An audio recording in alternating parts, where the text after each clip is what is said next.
What's happening YouTube? Hashtag Tom here and welcome back to another video on the channel. And to the surprise of absolutely no one, we have another episode of Foot Champs highlights. After last week's disaster of 28-2, we needed at least a 29 to get the maximum pro points for the month. But I started my games all on Sunday, so we knew really we needed a 30 for top 200. A 29 with low skill rating wasn't going to do us any favours. It was my birthday, so we showed up fashionably late and a little bit hungover. Cheers, Harry. And I was going to say, you know the drill, let's get on to it with Livecom Tom, but this one's actually going to be different. We are post-comming this one because I'm the idiot that recorded all of the footage that I streamed live on Twitch, but didn't separate the audio tracks. And although I love the streams and with the music, unfortunately, I can't make it on YouTube, otherwise it's getting taken straight down. So yeah, let's get into these first 15 matches and see what goes on here. So we started these first 15 games and we were hungry for rage quits. We needed people out there. Obviously starting Sunday, we had all of Monday, but I knew I wanted to get a video as well. So I thought, you know what? Let's just slide tackle 30 games on Sunday and see what happens. We start as we mean to go on. First game of the weekend, we get a rage quit within 3 minutes. I'll take that every day of the week. Obviously, I think the main reason I get rage quits is because of my team. Like, yeah, I'm decent or whatever, but realistically, if you load into a game against Zidane, Barincha, CR7, Neymar, Mbappe, and all the others, you're going to quit if you start going 1 or 2 down early on. I don't really blame you. It's not fair, but unfortunately, I have to have the team as I'm a pro. And realistically, I should probably do some form of RTG so you lot can actually see something that's fairly relatable. Although it's probably sick watching pros like rip it up. I do think I'd love to play with like a bad team and start it from the bottom. But unfortunately, with everything that's going on in the pro scene and trying to do my own YouTube and Twitch and whatever, I don't have the time to run a Road to Glory at the minute. But definitely, maybe next year or maybe later on in the year, we can start a Road to Glory and do that. But right now, I've got to practice with a pay to win, guys. My first event is the 28th of November. So we still got another month just like smashing Weekend League, playing some pros in practice, playing a few pro tournaments like for practice. And then, yeah, 28th is when the first event is. I mean, the ambitions are the same as last year, really. Just try and win everything I compete in. But we'll see how that goes. We don't have to worry about that yet. For now, I can focus on doing a bit of content whilst also practicing in the week. And I thought, you know what? Whilst I'm post-comment, instead of just listening to me waffle on, I might as well give you some tips whilst I'm here. And from my experience playing FIFA 21 so far, some of the things I'd tell you lot to do is definitely skill move. Like, try and learn as many different skill moves as possible. Because, like, you don't just want to learn one skill move and then everyone's like, oh, that's what he's going to do every time. Try and learn, like, 3 or 4 different ones and properly master them. For me, what I've been doing is watching tutorials and watching other people do it. Shout out Boris Legend, shout out Tex, Harry, load of other pros that I'm not even going to mention. I've been watching loads of people play, sort of just seeing what skills they do, what are effective, what works, what doesn't work, and add them to my game. Obviously, I know a few already. I smash out the Elastico all the time. What else do I do? I was a bit of a drag back merchant last year as well. But like now I'm trying to learn new ones as well. So obviously the more unpredictable you can be, the better life is. I think skill moves is more important than weak foot this year. FIFA 20 was literally get it edge of the box, turn, bang. And obviously with 5-star weak foot, you can turn left and you can turn right. You're living life. But this year, the meta is slightly different. Obviously turning around the box is still effective, but because the near post angle doesn't work as well, I think you need to do a skill move to make sure that you get the angle the right way. And the 2 best things about skill moves is 1, you become unpredictable and harder to mark. And 2, surely it just makes the game funner.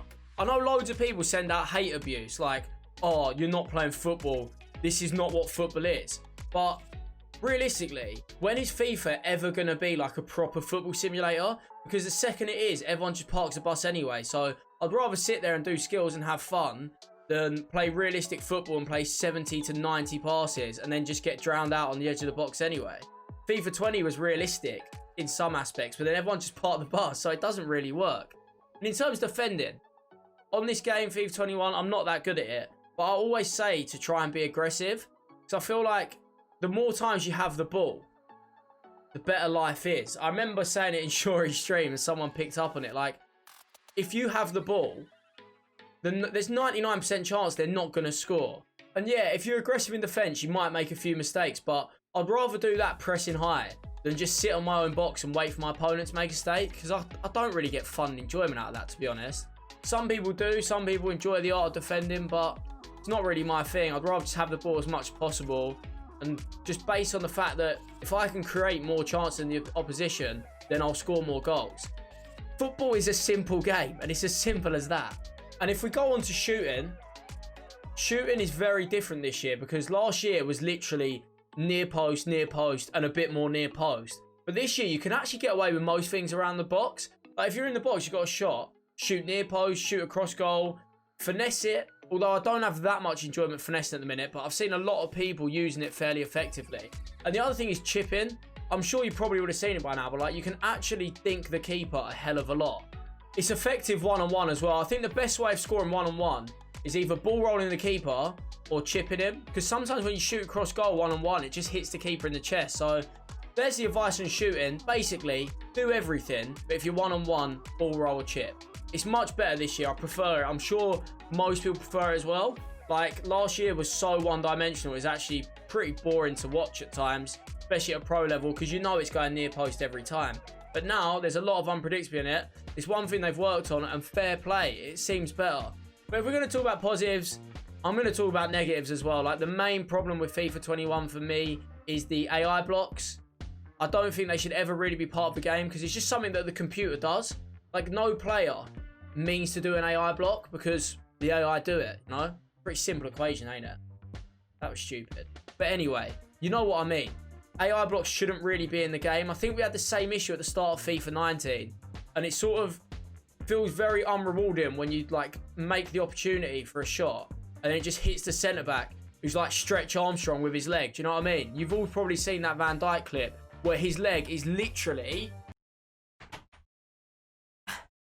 I'm not even flexible enough to do it, but if I was, his leg would be up here. I don't know how he did it, and I'm hoping it gets patched very soon. You know what's actually mad? I've sat in this room for 6.5 minutes or something like that, and I've literally not even mentioned it. I've just realised this isn't my setup. A lot of you will know this is the hashtag Twitch setup, and I haven't actually told LP, but I've sort of just taken his room whilst he's not here. LP hasn't been in for the last few days, and I stream Weekend League from this room because obviously me and Shaw are in the other room, and it makes sense that whenever we can get away from each other, we do it. I mean, living with him is hard enough. Working with him 24 hours a day, you know, it gets difficult. So when I can, I'm straight out of there. But no, obviously for streaming purposes, it makes sense for me and Shaw to be in different rooms so we can shout as loud as we want. We can literally do whatever we want. And whilst LP wasn't here, he did give me license to stream, although he didn't give me license to record YouTube videos. So LP, if you're watching, sorry mate, the setup's just pretty sick, so I've just decided to use it for tonight. Last bit of waffle before I actually start talking about these games. Just wanted to apologise really for not getting enough content out, because realistically, since I've moved into the flat with Shuri, it's been a bit of a disaster. We haven't had hot water for 8 days now. No hot water, no heating, so shout out Eon, British Gas and all them guys. You've let me down. I don't even know who does it, but I'm cold. The flat has been a bit of a stinker, I can't lie. It's been a difficult process, but we're getting through it now. And hopefully that means I can obviously do more content, Twitch and YouTube, and we'll be back full time. But don't mark my words on that, not quite yet. And these last couple of games, I think we're about 10-0 now. These last couple of games do get a bit more difficult. Obviously, I normally find the first 10 pretty easy, I can't lie. But then as it goes on, the skilled matchmaking comes in a bit more. Things get a bit difficult. We're now at 11-0. You've probably seen I've actually been scoring quite a few reverse elastico goals. I'm not very good at the skill yet, but I'm slowly getting there, slowly learning it. As I said earlier, I just want to learn as many skills as possible, and it's one of the ones I've been after. Neymar does it as well. The near post is still a viable option, even in them positions. Most people probably expect me to go across the goal there, but it still works. I'm basically using Weekend League as just a way of learning skills. I mean, I'm even scooping it with Zidane. Got no idea why I did that, but it worked this time. If it works, I'll do it again. If it don't work, I'll probably stop doing it. I've done a few skills that I think they're useless, but you have to try these things. Luckily, when I get to like 10-0, my hands are normally warm, playing a bit better. So the skill matchmaking doesn't actually affect me too much, because I do start to play better, and obviously with my team advantage, the first 15 games I should get through most of the time. We're playing like a Mourinho Spurs right now, by the way. The goals are flying in left, right and centre. CR7 and Neymar moving like Kane and Son. Gary's playing the the Bergwijn role, the Lucas Moura role. He gets involved, but I think Garinch is the first person I'm going to get rid of. I know he's just scored, but he's not quite at the level of the rest of them. He's a very good sign. I'd recommend him for people. He's like 2.5 million at the minute. So if you're rich, but you're not like rich, then Garinch would be a sick option. But if you want like the full meta team, I don't think he's the man. I can't lie. There's probably better value for money elsewhere. Lower cards, but mean you can get better players elsewhere. I wouldn't say spend on Garincha at all costs. Definitely like low on the priority list. But if you're looking for a right midfielder and you love skills, then he's one of the better options. The rest of them though, talking Zidane. Zidane this year is something special, I'm telling you. I don't know what it is. I think it might be the skill moves and like how unpredictable he can be in attack. It gives me that other option from centre mid that most other centre mids don't. I know a lot of people love like Kante on this game, and I'm trying to think of the other holding midfielder, Vieira, Kante and Vieira, and I think like they're too negative. Like when you get them on the edge of the box, like realistically, what are you going to do with them? Because they can't turn too quickly, they can't pass, they can't do skills, and they can't really shoot. And I feel like most players are going to read you when you're trying to build up. But with Zidane, he's got a bit of everything. Like he's got the skills, the passing. Yeah, his defending's not great, but that's why we squeeze high. So he doesn't need to defend too much. Put a bit of pressure off the back four.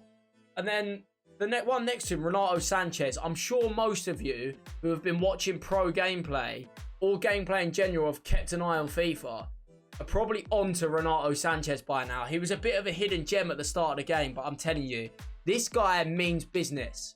If we're looking value for money and we're looking bargain, he's top of Harry Redknapp's list, you know what I mean? He is the top of the list, value for money player in FIFA 21. I tell you that right now. His price has gone up because people are clocking him ever since Weekend League started, but even then, he's still cheap. Like, you look at my team, right? I'm so paid to win. I literally am spending millions on so many players. And then Renato Sanchez, 82 inform, is in there, and he's holding his weight. He wants to be part of Chesnut FC for the long term. He's not here on a loan. He wants to stamp his authority on this team and make FIFA 21 his year. He might stay. It depends on how late I get Hullet, because realistically I'm going to buy R9 first. So you're probably going to see Sanchez in these videos for a couple more weeks. Unless we get a financial takeover, which isn't looking likely at the minute. I don't need to invest any more than I have. You know what I mean? Like, the amount of points I've put on already, we don't need any more. And one player we need to talk about at Chesnut FC, whose future is in doubt, is actually Virgil van Dijk. Like last year, he was the first name on everyone's team sheet. But this year, he just feels clunky. Like when he runs, it feels like he's got a caravan on his back. And considering there's a bit of pace in FIFA 21, it's not what you need. I've been throwing him out for Walker, and I still can't really make my mind up because there's not actually that many great options. Hopefully, as the year goes on, there'll be like a 6 special card that can overtake him. But right now, Van Dijk is not doing it for me. He's good like in his own box, but when I'm trying to play a high line and they're clipping the ball over the top, if they win that fight, he's gone. He hasn't got any pace to get back. And Varane's the same. Varane's a bit quicker, but his balance isn't great. And them two are really, I'm a bit short on centre-back. So if anyone in the comments has got like any unbelievable centre-backs they've played with or they can see from their stats, let me know, because that is the position that actually needs to be strengthened. My fullbacks are fine, going forward with scoring goals, but my centre-back's just not doing it right now. And there we go, 15-0. Neymar finishes the job. It's what he does best. And there is the first 15 games done and dusted. 15-0, and we didn't really have too many challenges. And as we know, it will get harder in the second half of the Weekend League. I'm hoping to bring them highlights before Friday, but I can't lie, I've got a few busy days ahead. I'm streaming on England's channel tomorrow. I'll be streaming on the hashtag channel on Wednesday, obviously doing rewards Thursday, but I'm going to try and fit in the time to edit and post-com the second half of this Weekend League as well. And we did it. I successfully managed to waffle over gameplay for about 15 minutes. I don't know how I did that, but we made it here. And yeah, hope you all enjoyed the video. If you did, smash that like button, subscribe, and leave a comment on who the best centre-back is. I need your help. We're not in full crisis yet at Chesnut FC, but we're approaching it. If we don't get centre-backs to bolster the squad, we could be in trouble. And thank you for all watching. I hope you all liked the video. And until next time, don't forget to hashtag it.